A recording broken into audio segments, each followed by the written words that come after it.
Dear student, आज का हमारा टॉपिक है दक्षिणी पूर्वी एशिया के देशों के संदर्भ में भारत की भौगोलिक स्थिति। अब हम बात करेंगे कि दक्षिणी पूर्वी एशिया के अंदर कितने देशों को शामिल किया गया है। सबसे पहले दक्षिणी पूर्वी एशिया के जो देश है उसमें इंडोनेशिया,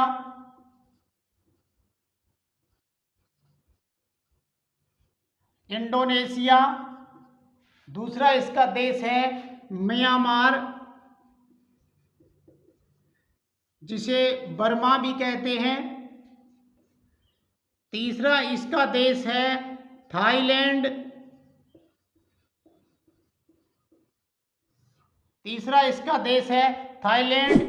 चौथा इसका देश है मलेशिया,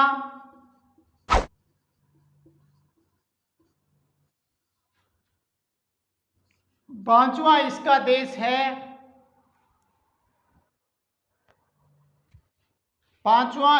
देश है फिलीपाइन,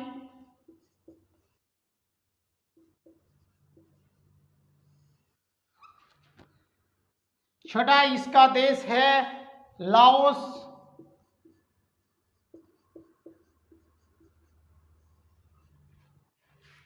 सातवां इसका देश है कंबोडिया, आठवां इसका देश है ब्रूनी,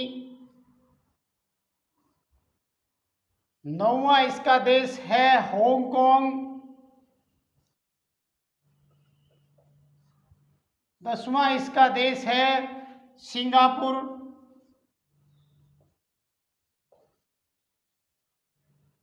इसका देश है कंबोडिया।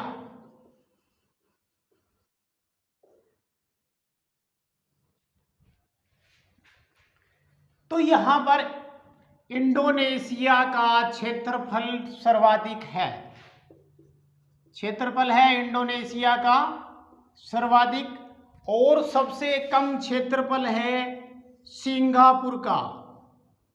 सबसे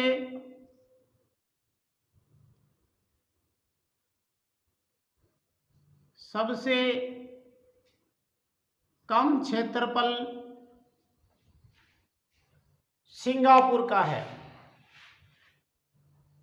दक्षिण पूर्वी एशिया के जो देश है Indonesia, Myanmar, Thailand, Malaysia, Philippine, Laos, Cambodia, Bruny, Hong Kong, Singapore, Cambodia.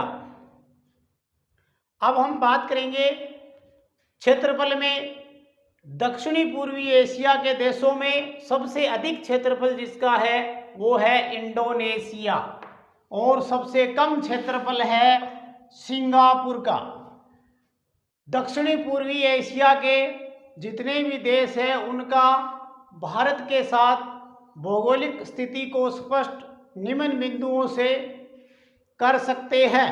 पहला पॉइंट है क्षेत्रफल। भारत का क्षेत्रफल 32.87 लाख वर्ग किमी। भारत का क्षेत्रफल 32.87 लाख वर्ग किमी है, जबकि दक्षिणी पूर्वी एशिया के जो देश है उसमें इंडोनेशिया का क्षेत्रफल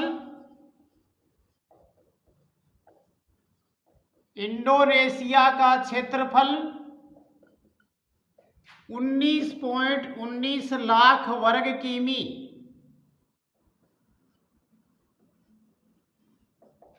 म्यांमार का क्षेत्रफल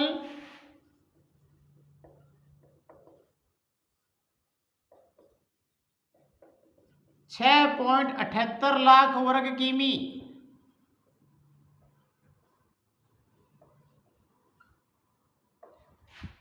6.78 लाख वर्ग किमी। थाईलैंड का क्षेत्रफल 5.14 लाख वर्ग किमी। थाईलैंड का क्षेत्रफल 5.14 लाख वर्ग किमी। वियतनाम का क्षेत्रफल 3.33। वियतनाम का क्षेत्रफल 3.33 लाख वर्ग किमी। फिलीपाइन का क्षेत्रफल 2.97 लाख वर्ग किमी। लाओस का क्षेत्रफल 2.37 लाख वर्ग किमी। कंपूचिया का क्षेत्रफल 1.81 लाख वर्ग किमी। ब्रूनी का क्षेत्रफल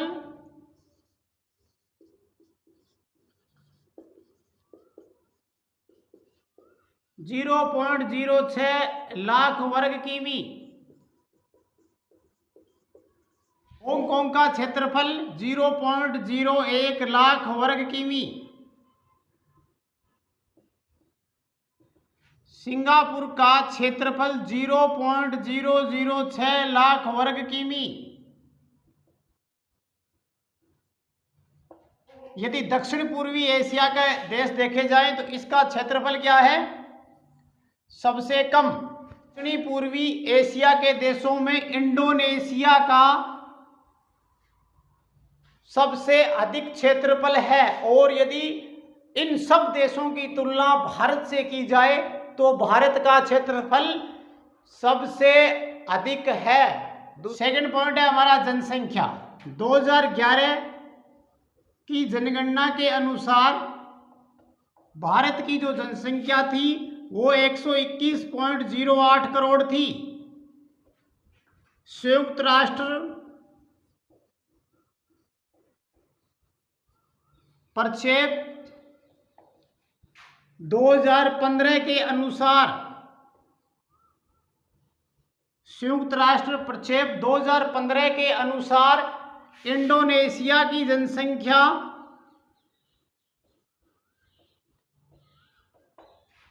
25.18 करोड़। म्यांमार की जनसंख्या 4.92 करोड़।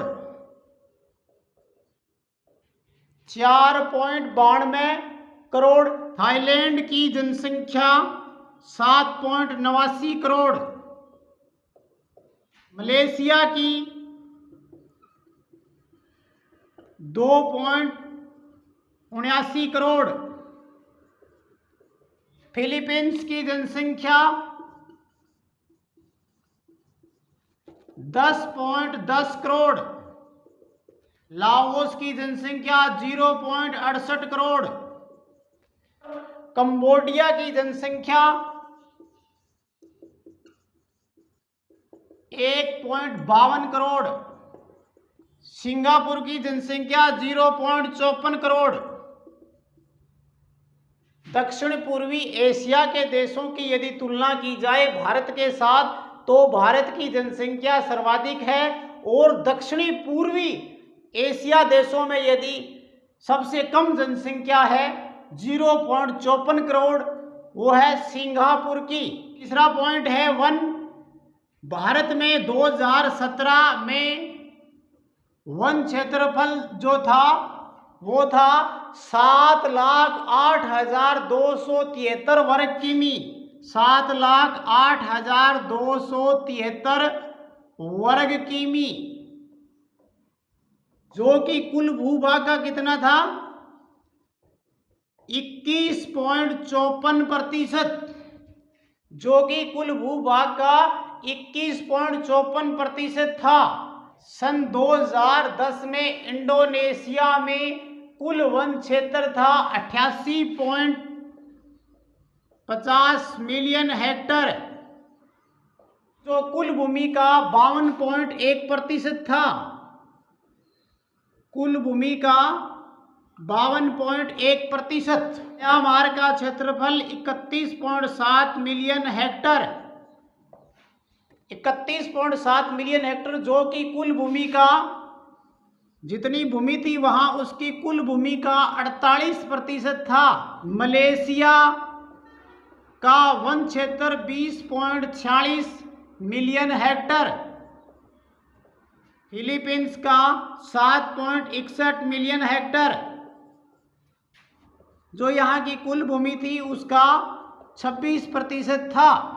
लाओस का वन क्षेत्रफल 15.7 मिलियन हेक्टर, जो कि कुल भूमि का 68% था, जो कि कुल भूमि का क्षेत्रफल है वो 68% था। सिंगापुर में 2000 हेक्टर में वन फैले हुए हैं, 2000 हेक्टर में वन फैले हुए हैं, जो कुल भूमि का मात्र 3% है। इस प्रकार भारत के संपूर्ण भूमि के बहुत कम क्षेत्र यानी बहुत कम भाग पर वन क्षेत्र है, जबकि दक्षिणी पूर्वी एशिया के देशों में सिंगापुर में केवल 3% भाग पर ही वन है, जबकि इंडोनेशिया एक ऐसा देश है जहां पर 52.1% भाग पर वन है। पर्यावरण,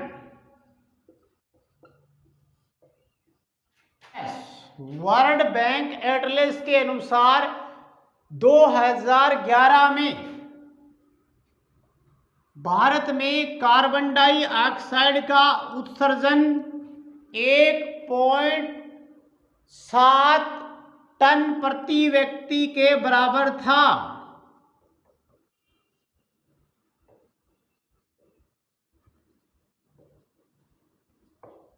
जबकि 2011 में ही वर्ल्ड बैंक एटलस के अनुसार इंडोनेशिया में कार्बन डाइऑक्साइड का उत्सर्जन 2.3 टन प्रति व्यक्ति, म्यांमार में 0.2 टन प्रति व्यक्ति, 0.2 टन प्रति व्यक्ति, मलेशिया में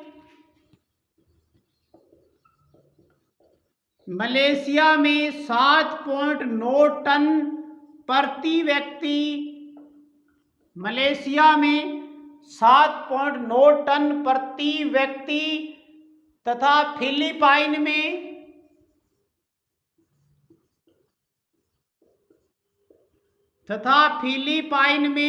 0.9 टन प्रति व्यक्ति,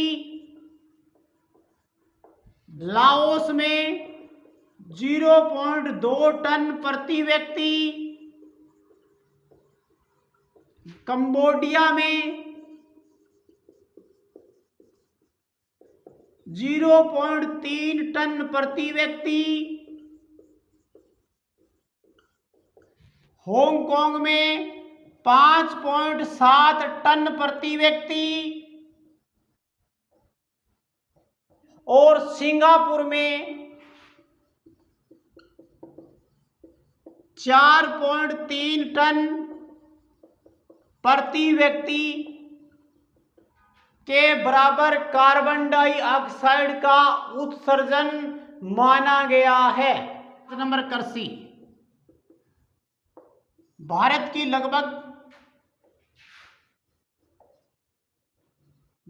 लगभग 60% जनसंख्या कृषि कार्यों में लगी हुई है। यहाँ मुख्य रूप से गेहूं, गन्ना, चावल, आलू, आम, केला, नारियल, मूंगफली, कपास, कहवा, प्याज, गोभी, चाय फसलें उत्पादित की जाती है। यहाँ पर गेहूं, गन्ना, चावल, आलू, आम, केला, कपास, नारियल, कहवा, प्याज, गोभी और चाय का उत्पादन किया जाता है। भारत चाय उत्पादन में प्रथम स्थान रखता है। पहला स्थान है भारत का चाय उत्पादन में। दक्षिण पूर्वी एशिया के देशों में इंडोनेशिया दक्षिणी पूर्वी एशिया के देशों में इंडोनेशिया की जो प्रमुख फसलें हैं उनमें चावल, गन्ना, नारियल, कहवा, केला, पाम ऑयल, प्राकृतिक रबड़, गोभी, आलू, आम, पपीता, अनानास इत्यादि अनेक फसलों की कृषि यहाँ होती है। इंडोनेशिया में चावल, गन्ना, नारियल, कहवा, केला, पाम ऑयल, प्राकृतिक रबड़, गोभी, आलू, आम, पपीता, अनानास इत्यादि फसलों का उत्पादन किया जाता है और इंडोनेशिया सबसे ज़्यादा उत्पादन करता है नारियल का। सबसे ज़्यादा उत्पादन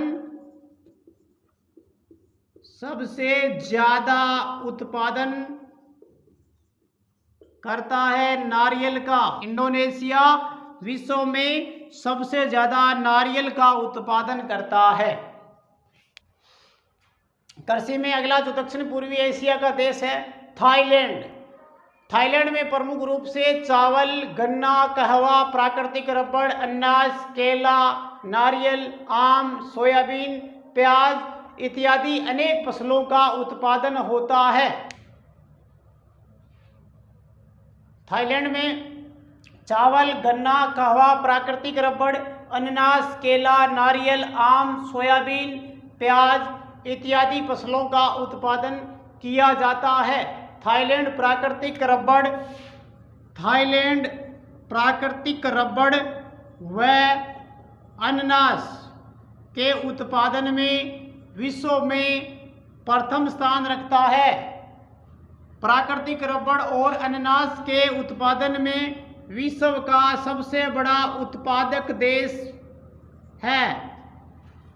फिलीपींस में प्रमुख रूप से गन्ना, नारियल, चावल, मक्का, केला, गिरी, अनानास आदि फसलों का उत्पादन होता है। फिलीपींस गन्ना, चावल, नारियल, मक्का, केला, गरी और अनानास इत्यादि अनेक फसलों का उत्पादन करता है। गरी का यहाँ पर सबसे ज़्यादा उत्पादन किया जाता है। सबसे ज़्यादा उत्पादन गरी का किया जाता है। लाओस की जो प्रमुख उत्पादक फसलें हैं उनमें गन्ना, मक्का, मीठा आलू, कहवा, अनानास, खरबूजा, आलू, संतरा इत्यादि का उत्पादन यहाँ पर प्रमुख रूप से किया जाता है। लाओस में गन्ना, मक्का, मीठा आलू, कहवा, अनानास, खरबूजा, आलू, संतरा का उत्पादन किया जाता है। कंपूचिया में प्रमुख रूप से चावल, मक्का, संतरा, सोयाबीन, नारियल का उत्पादन किया जाता है। कंपूचिया में चावल, मक्का, संतरा, सोयाबीन, नारियल का उत्पादन किया जाता है। भारत में पाए जाने वाले प्रमुख खनिजों में कोयला, लोहा एसक, अबरक, बॉक्साइट, क्रोमाइट, तांबा, सोना, मैग्नीज, जस्ता, लाइमस्टोन, नमक, यूरेनियम, डोलामाइट, चांदी इत्यादि प्रमुख है। खनिजों में भारत में पाए जाने वाले प्रमुख जो खनिज है उसमें कोयला, लोहा एसक, अबरक, बॉक्साइट, क्रोमाइट, तांबा, सोना, मैग्नीज, जस्ता, लाइमस्टोन, नमक, यूरेनियम, डोलामाइट, चांदी इत्यादि प्रमुख है। दक्षिण पूर्वी एशिया के देशों से यदि हम तुलना करें तो इंडोनेशिया में, दक्षिणी पूर्वी एशिया के देशों से यदि हम तुलना करें तो इंडोनेशिया में कोयला, तांबा, निकल, बॉक्साइट, लोहा एसक, चांदी, सोना, टिन और यहाँ पर जो सबसे ज़्यादा है वो कोयले की खानें पाई जाती है। इंडोनेशिया में प्रमुख रूप से खनिज कोयला, तांबा, निकल, नमक, बॉक्साइट, लोहा एसक, चांदी, सोना, टिन प्रमुख है। यहाँ पर सर्वाधिक खनन जो यहाँ पर होता है, यहाँ पर सर्वाधिक खनन कोयले का होता है। म्यांमार में सांदर जिंक, निकल, लीड, शोधित सीसा, सांदर टिन, सांदर टंगस्टन, परिष्कृत चांदी, सोना, परिष्कृत टिन धातु, सांदर तांबा, कठोर कोयला, लिग्नाइट इत्यादि खनिज पाए जाते हैं। म्यांमार में प्रमुख रूप से सांदर जिंक, निकल, लीड, शोधित सीसा, सांदर टिन, सांदर टंगस्टन, परिष्कृत चांदी, सोना, परिष्कृत टिन धातु, सांदर तांबा, कठोर कोयला, लिग्नाइट इत्यादि प्रकार के खनिज पाए जाते हैं। थाईलैंड में प्रमुख रूप से टिन एशक, एंटीमनी, कोयला, तांबा, सोना, लोहा, सीसा, मैग्नीज, चांदी, माणिक, जस्ता, लाइमस्टोन, लिग्नाइट, जिप्सम इत्यादि खनिज पाए जाते हैं। थाईलैंड में टिन एशक, एंटीमनी, कोयला, तांबा, सोना, लोहा, सीसा, मैग्नीज, चांदी, माणिक जस्ता, लाइमस्टोन, लिग्नाइट, जिप्सम इत्यादि खनिजों का सबसे अधिक उत्पादन किया जाता है। अगला है मलेशिया। मलेशिया में प्रमुख रूप से बॉक्साइट, लोहा एशक, सांदर तांबा, टिन, कोयला इत्यादि खनिज यहाँ पर पाए जाते हैं। मलेशिया में बॉक्साइट, लोहा एशक, सांदर तांबा, टिन, कोयला इत्यादि खनिज पाए जाते हैं। अगला है फिलीपाइंस।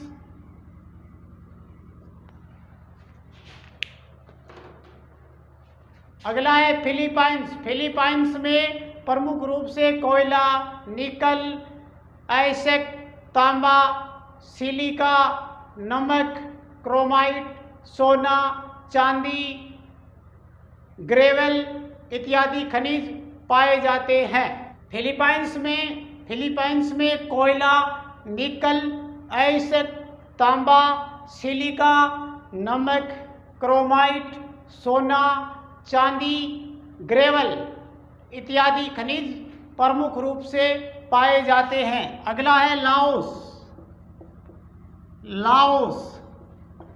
लाओस में प्रमुख रूप से जिप्सम, चट्टानी नमक, टिन तथा कोयला खनिज पाए जाते हैं। जिप्सम,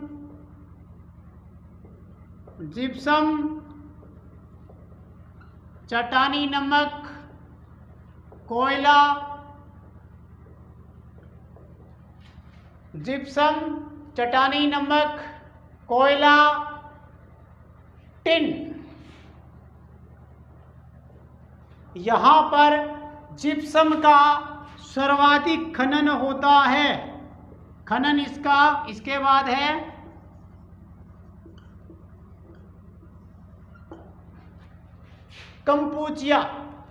कंपूचिया में फास्फेट व उच्च किस्म के लोहा एशक का जमा मिलता है। फास्फेट, यहाँ पर एक तो फास्फेट व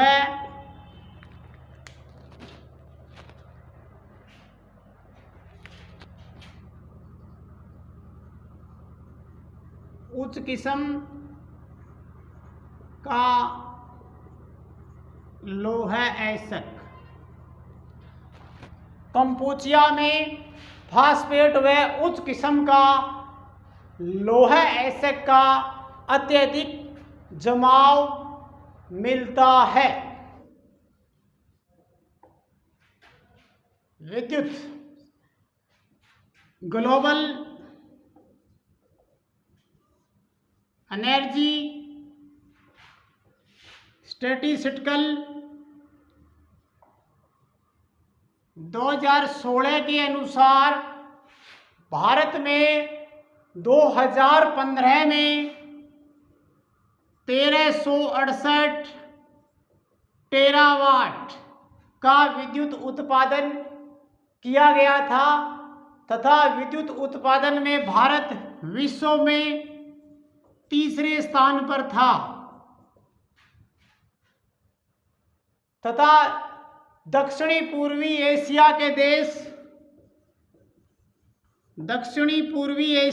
देश बहुत पीछे विद्युत उत्पादन में भारत से थे। यातायात, जो भारत की जो सड़क प्रणाली है, भारत की जो सड़क प्रणाली है वो यूएसए व चीन के बाद विश्व में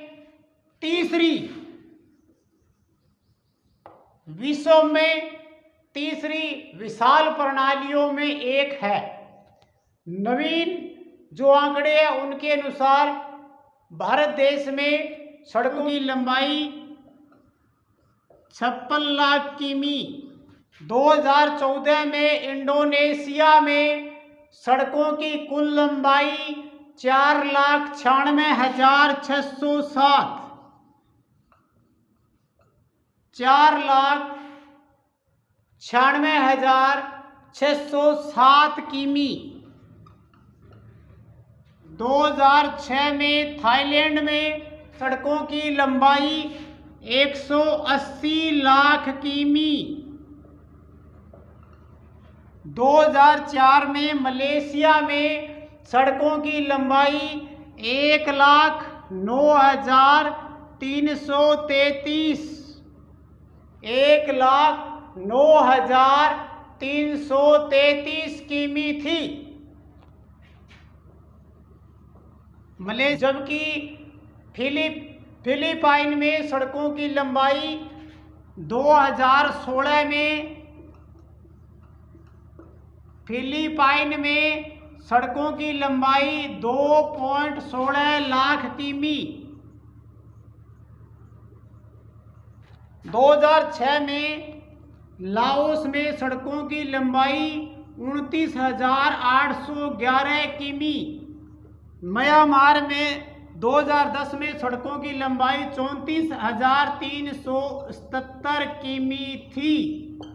सारांश में हम कह सकते हैं कि दक्षिणी पूर्वी एशिया के देशों के साथ भारत की भौगोलिक स्थिति कई मायनों में अत्यंत ही महत्वपूर्ण है और भविष्य में भी महत्वपूर्ण बनी रहेगी।